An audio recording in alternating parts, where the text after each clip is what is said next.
Hi, my name is Stelzer. And my name is Devesh Desai. Welcome to Media for Change, a television show produced by students from Communication and Media at the University of Northern Iowa. We believe that media can be a powerful force bringing about positive change and innovation in our world.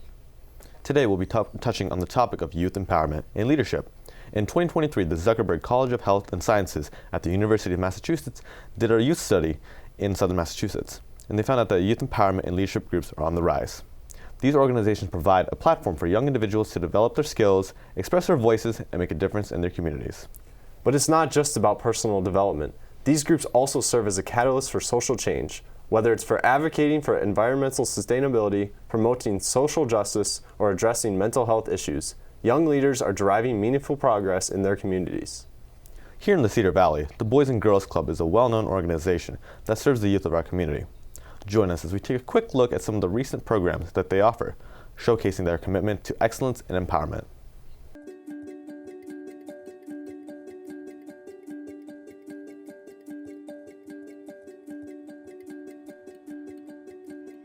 I've been working for the Boys and Girls Club of the Cedar Valley for 8 years. My position is a unit director for the Teen Center at the Boys and Girls Club of the Cedar Valley. Miss Gloria Wilder, she's my first impressions assistant at the front desk here. She has been a pillar for the community, so she's been at the club since I was a club kid. And I was like, when I started the club, I was like 8, 9 years old.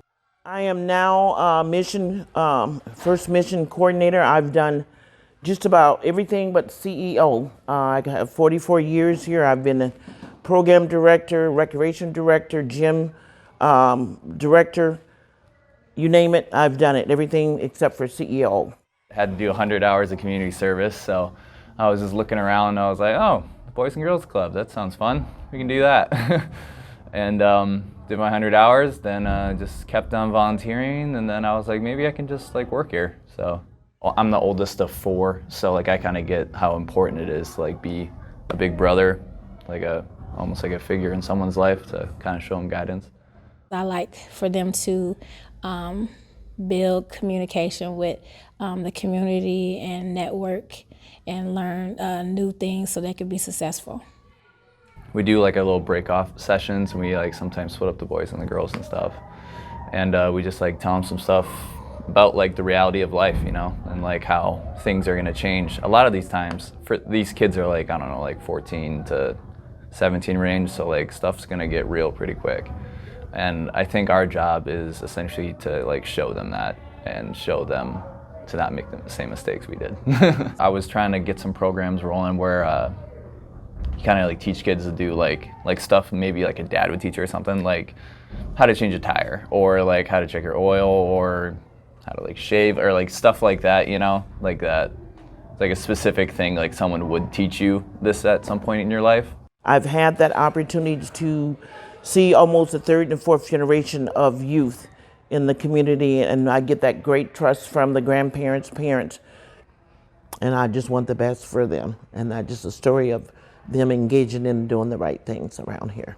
I would encourage anyone involved in the community here or close to the vicinity here, Waterloo, just get involved, come down and see what we're about. If you would like to volunteer, come and contact us as well. We'd love to have you. The youth are our future, most definitely. Founded in 1912, the Girl Scouts of America have dedicated themselves to building leadership skills and empowering young girls to become confident and capable leaders in their communities through diverse activities that support environment and foster resilience and advocacy, and a commitment towards positive change. We'll now hear about some women about their values, the value of their experiences at the Girl Scout program. The thing that comes to mind for me when I hear Girl Scouts is service, and that it's a great program, not just for girls getting to know other girls becoming cookie sellers, which helps with a lot of things financially in their lives, but also that whole idea of, we're here to not only have fun in life and get a job and things like that, but it's also here to be serving others. And Girl Scouts really does a good job of having that as an integral part of their program. One skill that I think I learned was actually some independence, and it was from going off to camp and just being on my own for that week. I think it taught me how to be a person,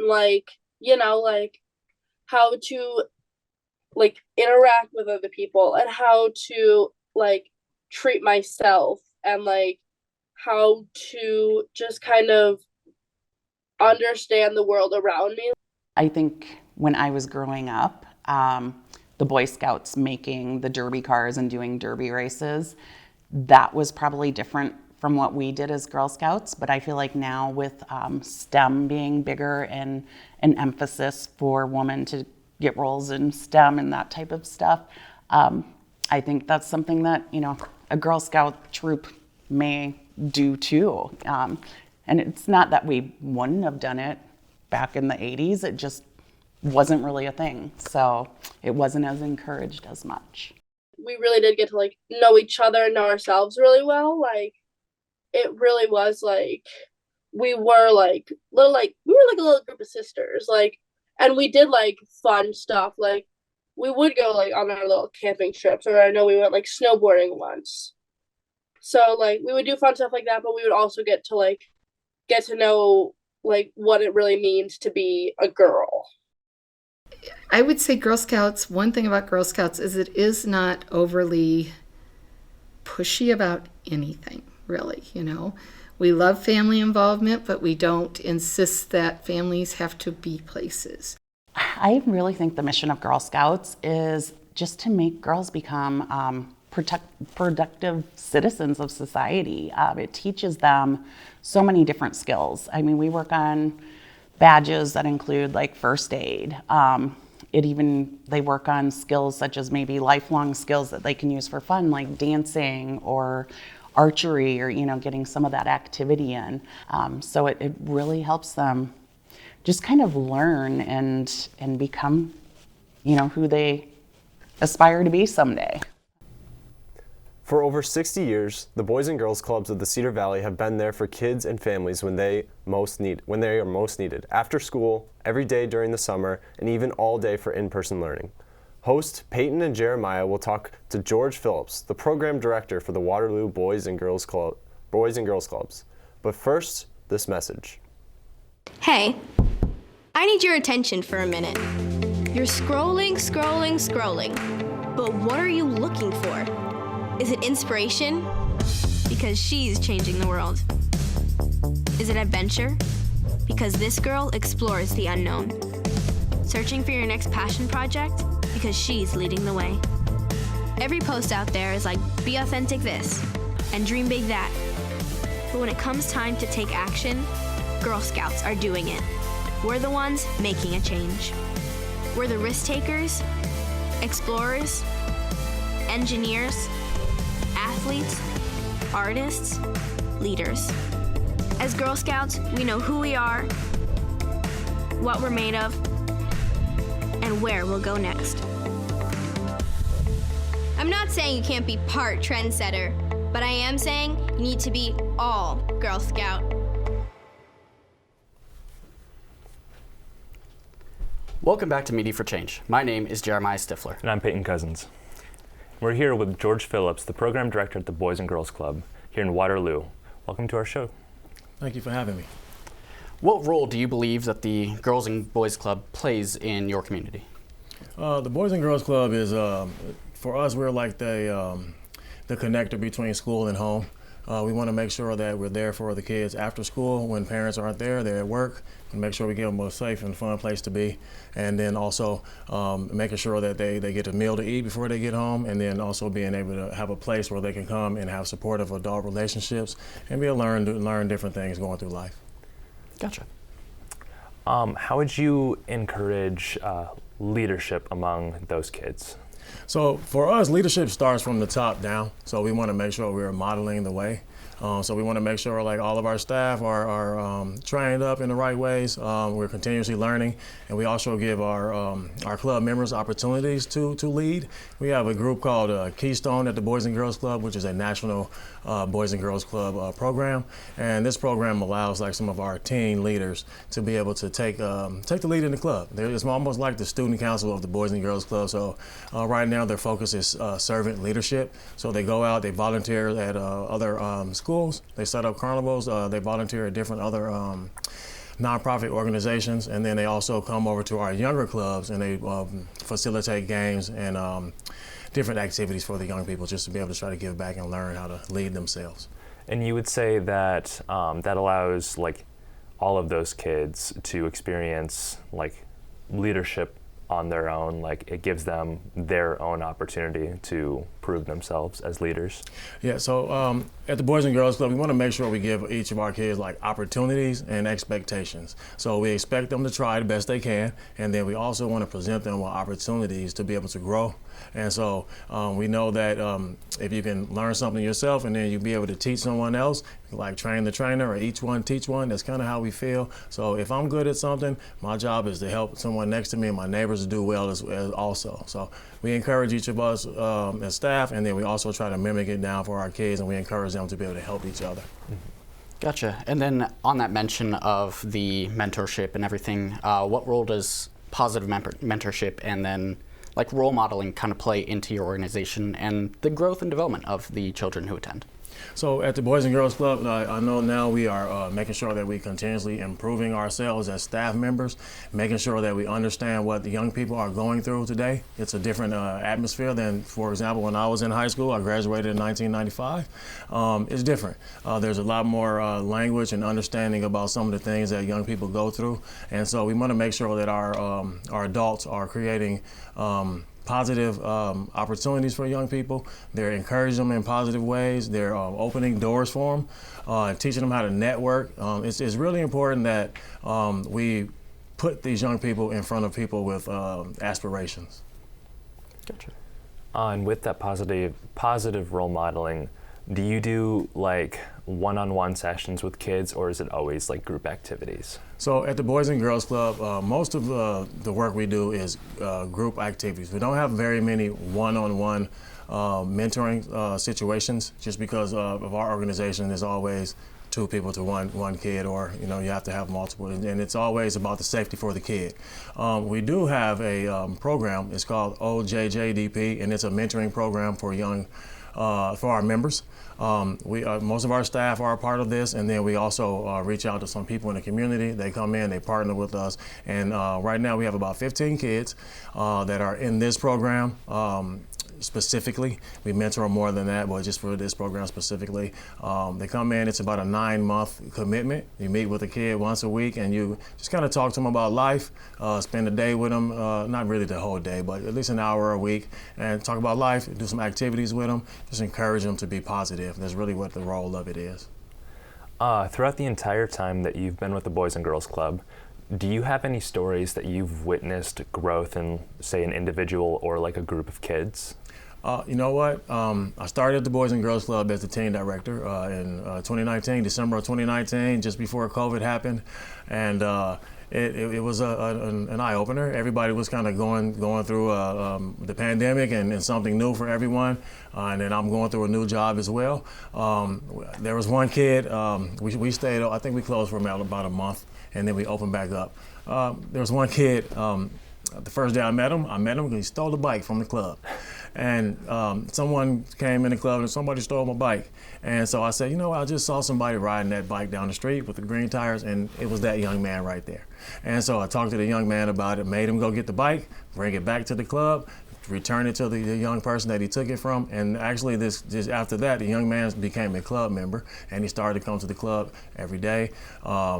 He's older now, so he's working. The kids get older, they got things to do. He's older now, so he comes maybe about twice a week. But the good thing is he's doing better in school.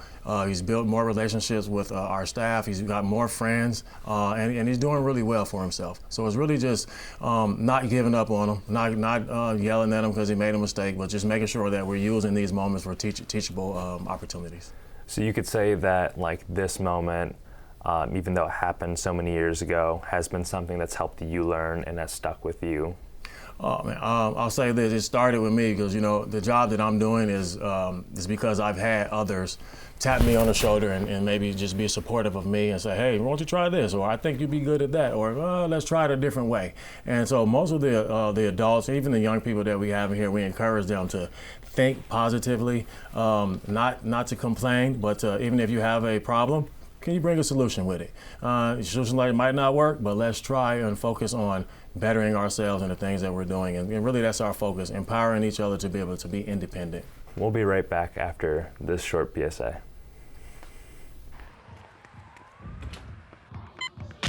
These are more than just the sounds of a safe place to go after school. These are the sounds of interest being ignited and of mentors making an impact. At Boys and Girls Clubs, we don't do just one thing. We do whatever it takes to meet the needs of every kid who comes through those doors. Because whatever it takes is what it takes to build great futures. Great futures start here.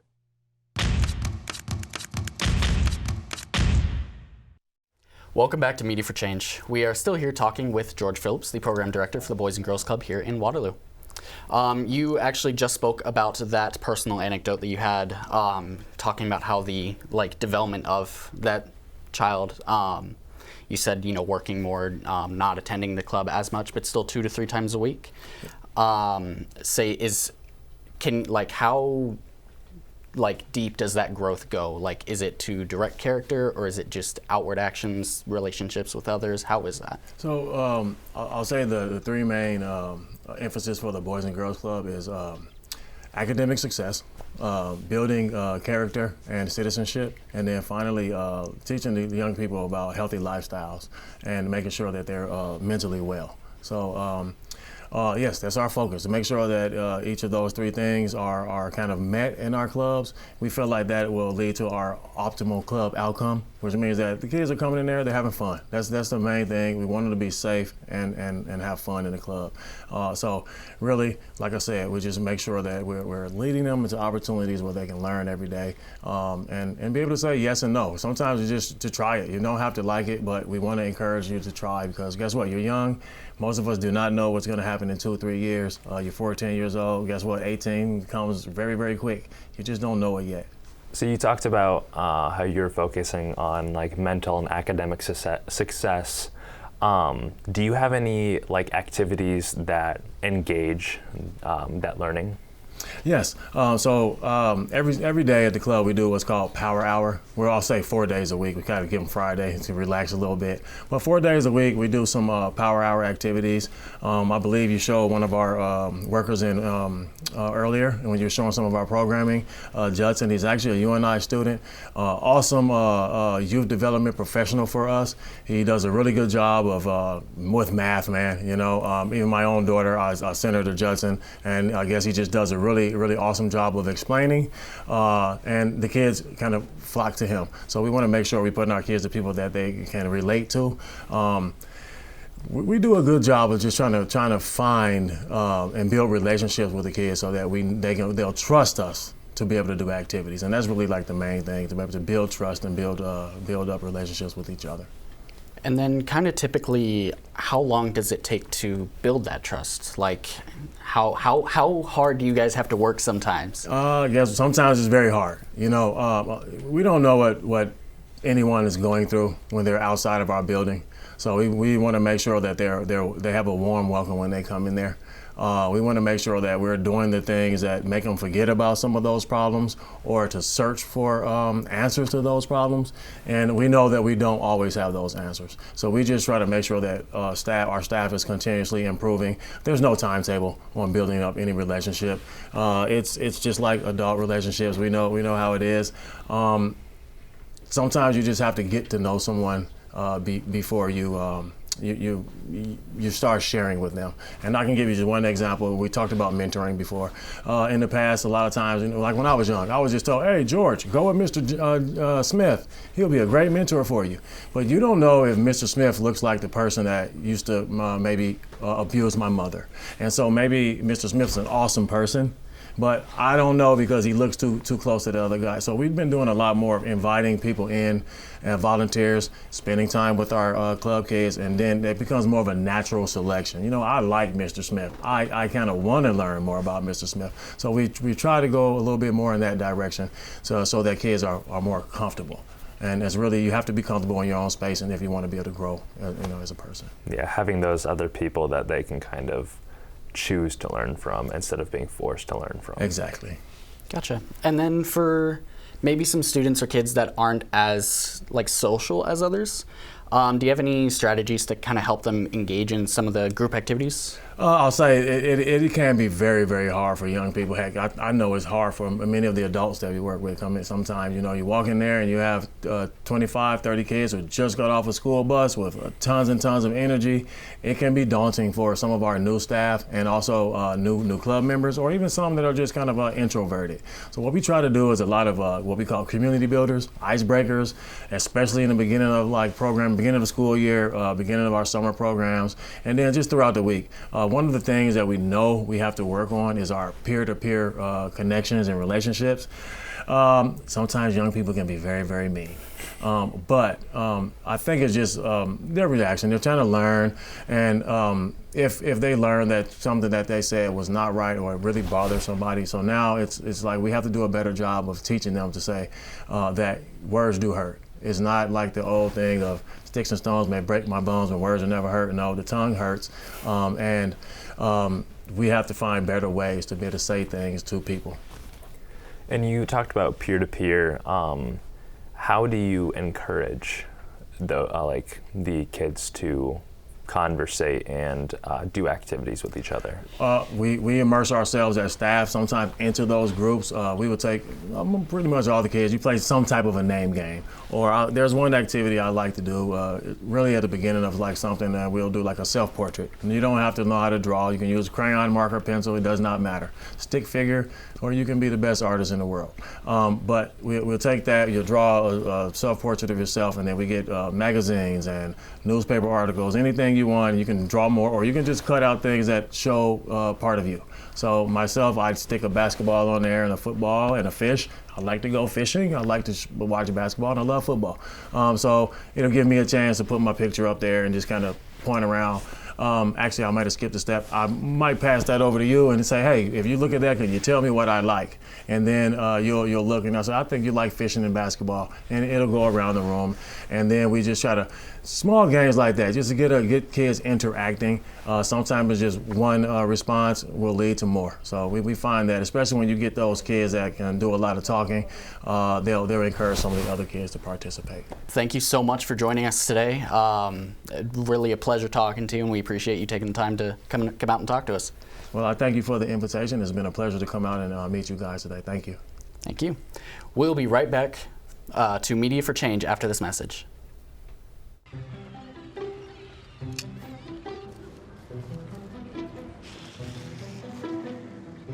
How would this thing work?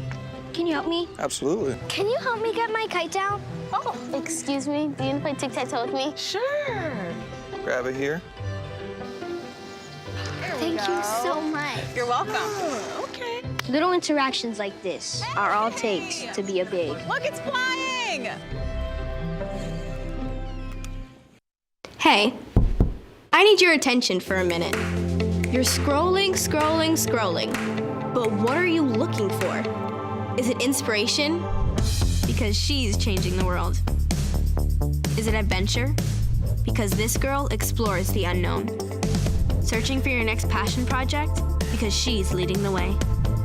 Every post out there is like, be authentic this, and dream big that.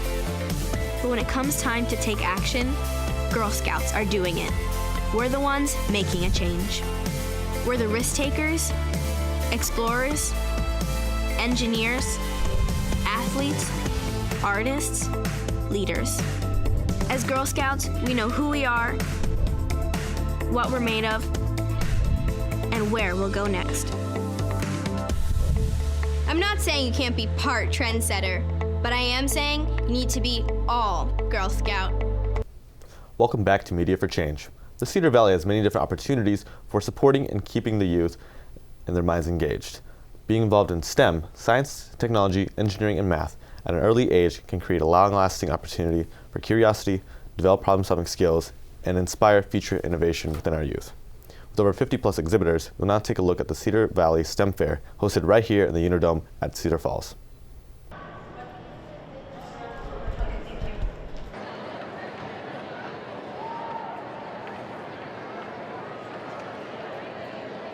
STEM is just a life skill that all of the youth need to learn. It's how our world is really revolving into. A lot of the STEM activities, the technology, all of that is just turning, our world is that in that era right now.